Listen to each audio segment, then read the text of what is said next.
Good morning and welcome to Ask the Expert. I'm Joe Taylor. This morning, another in the ongoing series of programs presented by the Northwest Regional Key Program for Quality Early Learning. The program, through the Northwest Institute of Research, oversees a grant from the Office of Child Development and Early Learning at the Pennsylvania Department of Human Services and the Department of Education.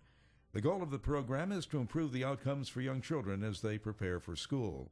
John Poza from the Pennsylvania Key is the host of the program and is with us throughout the series. And he's here right now, as a matter of fact. And John, who do we have on the line this morning? Well, good morning, Joe. This morning we have Dr. Kristie Kauerz, who is a research assistant professor of P3 Policy and Leadership at the University of Washington, and she specializes in education reform efforts that address the continuum of learning from birth through third grade. Kristie's expertise spans policy, research, and practice, as well as birth to 5 system building and K through 12 reform. Her expertise is based in her work with more than 40 states, including Pennsylvania, and dozens of school districts around the country. Welcome to the program, Kristie. Thank you, and good morning. Thank you. I know it's been a while since we've been trying to get you onto the program, and the above and beyond what I really wanted to talk to you about today was about your work with the framework, the thing that the document that you had authored, which is called the Framework for Planning, Implementing, and Evaluating PreK to 3rd Grade Approaches, which is used for schools in districts, communities, and state efforts. Tell us as an audience, most of which may not be aware of the P3 framework, what exactly is it and how was it developed? Sure. So I think the best way to introduce the framework is just to provide a little bit of context about what P3 even is and why it's important. And what we know developmentally, and every developmental theorist from Piaget to Vygotsky and others have sort of noted that the first 8 or 9 years of life are special and unique, and that is when some of the most important and foundational growth and development is happening for young children. From an educative standpoint, or thinking about programs and schooling, those first 8 or 9 years of life are served by a lot of different people in a lot of different places and a lot of different organizations. Obviously, families are the most important and first place where children are, but then many go into child care centers or family child care homes or into preschool programs, might be school-based pre-K, and then they all eventually end up in the K-12 system, beginning with kindergarten and then going through those primary grades of 1st, 2nd, and 3rd grade. And one of the things that sort of undergirds this P3 work is an understanding that to support children best, those organizations and programs, that range of services that I just described, they need to do better to get their act together, to be coordinated and aligned, and ensure that they are all working together in order to ensure that children have a high-quality, sensible, predictable, engaging, playful learning continuum, not just in elementary school, not just in preschool, but all the way through. And so when you think about that P3 continuum and all of those different players and organizations involved, you need to think about, well, gosh, what do they need to be doing in order to be better coordinated? What does coordination even mean? We use the words alignment and coherence and continuity, and those are all lovely words, but what does it actually mean? What are organizations, programs, and schools supposed to do? And that is the genesis of the framework document. It was created to help answer that question of, okay, so we are a child care program or a preschool program or a public school, and we want to align better, we want to do better. What should we do? The framework helps to answer that question by really focusing on organizational change efforts, how teachers, principals, administrators, families and others need to be working in a more coordinated fashion in order to support young learners. Yeah, and a lot of folks, when they first hear of P3 framework, they're thinking preschool, beginning at preschool, Yeah. but it actually is before preschool. It's really prenatally, is it not? Yeah. I mean, I do think that's a really interesting and challenging definitional issue. In my work, I like to talk about P3. And for me, the P stands for pre-school. So everything children experience before preschool. And I think, as you note, prenatally is just as important. When you really understand brain development and what's going on in terms of the neurodevelopment, even before children are born, it's really important that we have the organizations, programs, services, and professionals who are serving pregnant mothers also be involved and engaged in this high-quality work. I do want to say, though, is that the level and types of engagement might vary from community to community or state to state. So in some communities, elementary schools really have never yet developed meaningful collaboration or meaningful relationships with pre-K programs. And here I'm using pre-K to mean those programs that 4-year-olds are in the year just prior to kindergarten. Right. If school districts don't have those relationships with pre-K programs yet, that's a great place to start. Let's start really building up those relationships and those collaborative efforts. But in an ideal, perfect world, the P means there is great coordination, alignment, and a focus on quality learning opportunities for all of those programs and services prenatally all the way through public education. I've been doing the show now with John for a couple of years, and I certainly grasp the concept and importance of early childhood learning. But when I hear the word birth, as in birth to 5 or birth to 3 learning, I have to ask, what exactly do you mean? I know what birth is, but what are the teachable things that can be done with a very young baby before they get into the 4-year-old pre-K situation? Because again, we've been talking so much about birth to whatever. Right.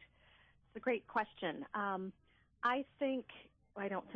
know, it's backed up by a lot of research, that some of the most important skills, and I want to use my words carefully here, some of the most important skills, behaviors, and dispositions that lead to long-term educational success are being formed in those very first months of life. And again, this is based on brain development and neuroscience.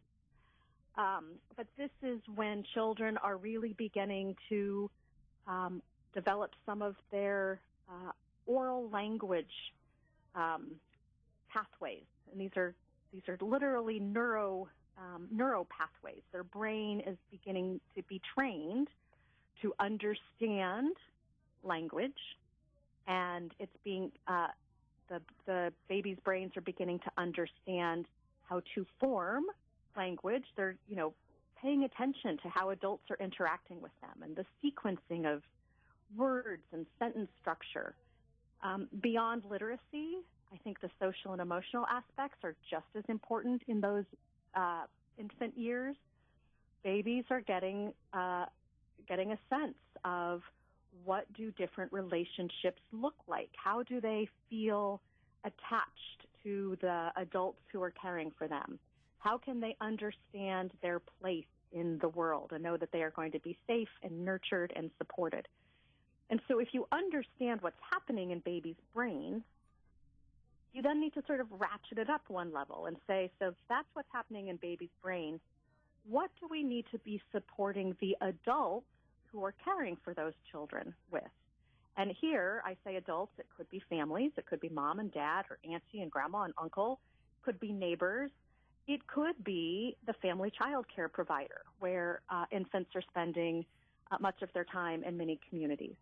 And so you want to then make sure that you're providing all of those adults with their own skills and background knowledge so that they can be giving the best to those young children. Now, we talked about how important it is in the framework and working with children from the time they are infants. But as we talk about the framework, P-3, why is third grade then considered such a critical crossroads? Yeah, that's another great question. I have two answers to that. The first is that third grade is the grade level during which most children are 8 or 9 years old. And as I mentioned a few minutes ago, sort of that developmental phase, what we call the early childhood development period, extends from birth through about age 8 or 9. And again, when I say all of the developmental theorists have noted that something magical happens around age 8 or 9, it's when children start moving beyond more concrete learning and they can start doing more conceptual learning. Mm-hmm. It's a reading specialist, Dr. Jean Shaw, always used to say third grade is the time at which children switch from learning to read to reading to learn. So something magical is happening right around third grade. So that's one reason third grade is sort of the end point. I would also argue, and this one's a little tougher in sort of today's age, is that third grade is the first time where we have standardized tests for all children. And so third grade is a point in time at which we can have data that tell us how well we're supporting children.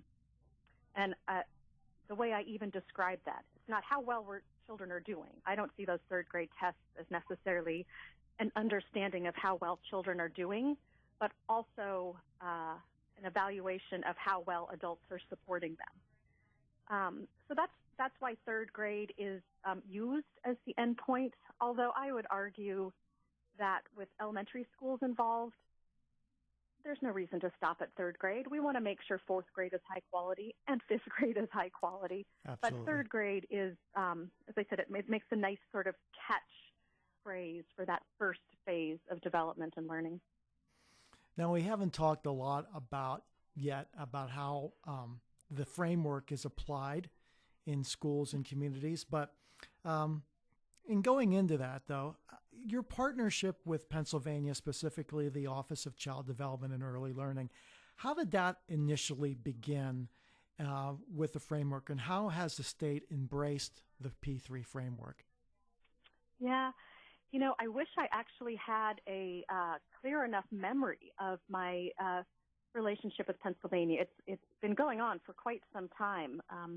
Before I was at the University of Washington, I've worked for governor's offices in my home state of Colorado, and I also worked at a national organization called Education Commission of the State.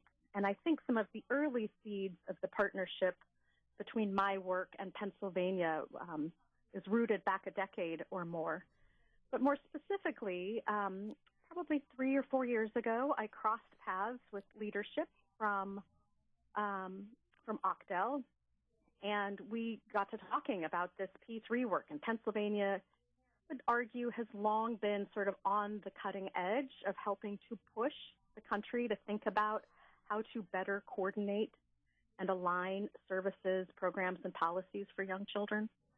And so as we started sharing our mutual work and our mutual vision, the framework obviously came up, and it's become now a regular part of the governor's institutes that are being held around the state.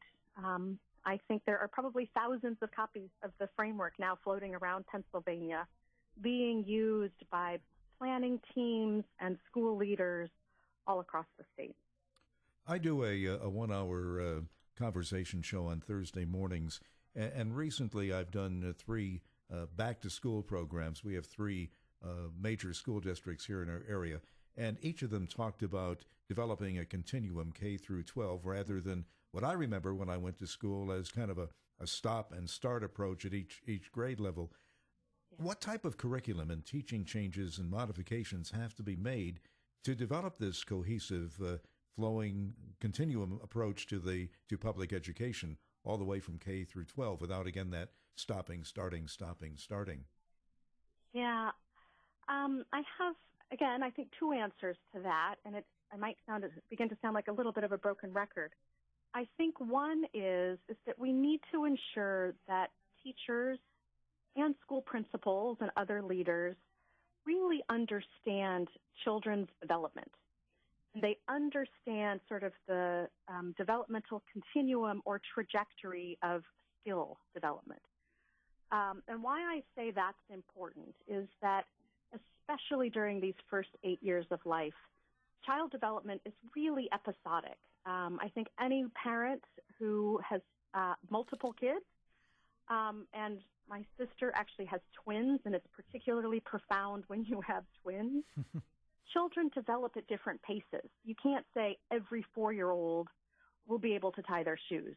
Some can, some can't. They eventually will, but there's just a really episodic and sort of unpredictability to when children develop different skills. But there is a pretty predictable trajectory of what skills precede others. There are certain fine motor development skills that will appear before children are able to tie their own shoes.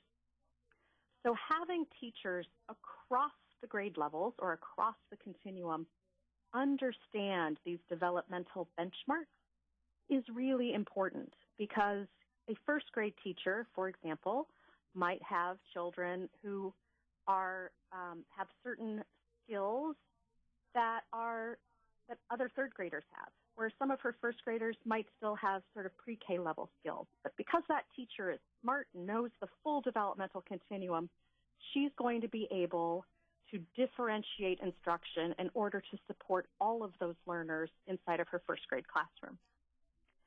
Now, when you take this developmental approach, that's asking teachers and teacher preparation to do more than they traditionally have.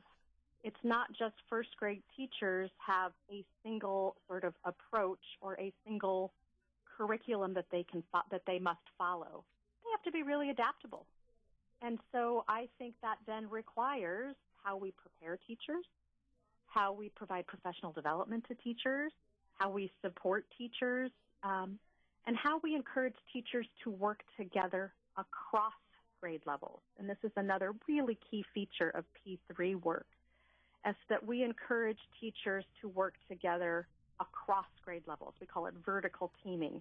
So you might have teachers from pre-K classrooms, kindergarten, first grade, second grade, and third grade, all together, talking about children in their classrooms, talking about which children are succeeding at what kinds of skills, sharing strategies about how to support all of those different learners. That's a pretty new approach in public education that has tended to be very lockstep, as you've noted, sort of siloed first grade and then second grade and then third grade. We need to start thinking and acting the way children develop, which is across the continuum. Well, one thing you'll be pleased to know, Kristie, in the state of Pennsylvania, through federal Race to the Top funding, we established a program called Community Innovation Zones, and 50 grants were awarded to applicants that could be individual school districts or elementary schools or child care centers or community organizations, and they partnered together.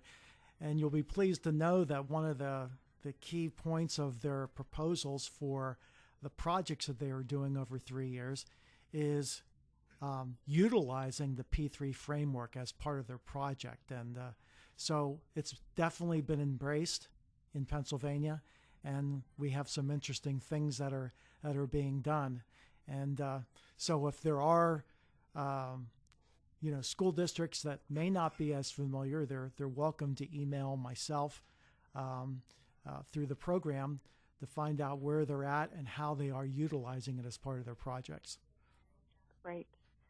That makes me really happy. And I should say the other great thing about the framework being used the way it is in Pennsylvania, and it was one of the intentions when it was developed, is to provide some shared common language across districts and across communities. Joe mentioned earlier, sort of what curriculum is needed. One of the challenges with public education, challenges and opportunities, it was designed to be this way, is there's a lot of local control. Right. We have more than 15,000 school districts in this country, which means we have more than 15,000 local school boards. We have 15,000 different processes for deciding and choosing curriculum, for, identifying how to support teachers. That's a lot of variation. The framework, when used at a statewide level, the way it is in Pennsylvania, provides kind of an anchor so that districts can have common ways of talking about things, common ways of strategizing about how to improve things.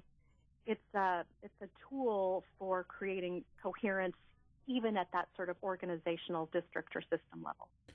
I'd like to ask you a question based on the fact that, unfortunately, so many local school boards seem to be, and this is my feeling about it, seem to be more intent on saving money than on the education of their kids. What kind of costs are involved for local school districts? And if there are costs involved, how do we, people who are interested and concerned, convince school boards to make that expenditure for the good of their children and, show some kind of a profit, not a monetary profit, but perhaps a different kind of a profit for the community? Yeah, great question.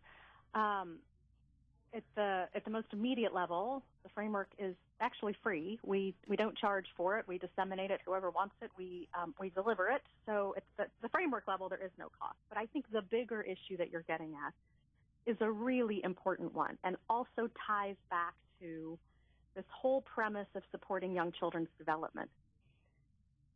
What we know, and there are some really good cost-benefit studies that exist, is that if you front-load the education system and you invest more in these birth to 5 programs and ensuring that K-3 grades are of high quality, you save money later. And that saved money comes in the form of fewer placements into special education, fewer grade retentions, fewer high school dropouts. Anyone who knows school budgets, those 3 things, special education budgets, grade retention, and sort of dropout and remediation cost a lot of money. And so if we can convince our policymakers so that they invest a little bit more in these early years, there's going to be a huge payoff later. Now we're going to have to wait until those kids age through the system. But the cost-benefit analyses are clear about the importance of investing in these early years and the early grades in order to save money later. Absolutely. In fact, we've been talking about the savings for quite some time on the program, Kristie. At least in Pennsylvania, I believe that the cost for special education placement by investing in quality early education can be reduced by practically half by the time a child reaches 3rd grade. So, very important. I'll tell you what, Kristie, this is fascinating stuff, and our time has run out. So I want to thank you so much for being on the program, and I want to encourage anyone out there listening, if they would like more information on the P3 framework, they can contact Dr. Kristie Kauerz at the University of Washington. Terrific. Thank you so much to both of you. It's been a pleasure to be with you this morning. And that's our program for today. We'll be back in 2 weeks at this same time. In the meantime, you can go online to learn more at PAPromiseforChildren.com. For John Posa and the Northwest Regional Key Program for Quality Early Learning, I'm Joe Taylor. Thank you for listening and have a great day.